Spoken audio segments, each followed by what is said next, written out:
ವಾಯುವಿಹಾರಿಗಳಿಗೆ good news ಕೊಟ್ಟ ಗೃಹ ಸಚಿವರು. ಕೊರಟಗೆರೆ ಪಟ್ಟಣ ಇನ್ನು ಮುಂದೆ ಹಸಿರುಮಯ ಆಗಲಿದೆ.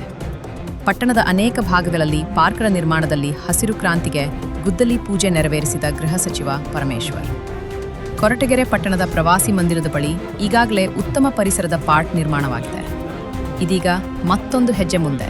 ಕೊರಟಗೆರೆ ಪಟ್ಟಣದ ಜೂನಿಯರ್ ಕಾಲೇಜ್ ಮೈದಾನದ ಪಾರ್ಕಿಗೆ 50 ಲಕ್ಷ, ಥಗೋಕುಲ ಕೆರೆ ಪಕ್ಕದಲ್ಲಿ ಪಾರ್ಕ್ ನಿರ್ಮಾಣಕ್ಕೆ 30 ಲಕ್ಷ, ವಿನಾಯಕನಗರ ಪಾರ್ಕ್ ನಿರ್ಮಾಣಕ್ಕೆ 10 ಲಕ್ಷ. ಪಟ್ಟಣ ಇನ್ನು ಸುಂದರವಾಗಿ ಕಾಣಲು ಮತ್ತಷ್ಟು ಅನುದಾನ ತರಲು ನಾನು ಸಿದ್ಧ ಎಂದ ಗೃಹ ಸಚಿವರು.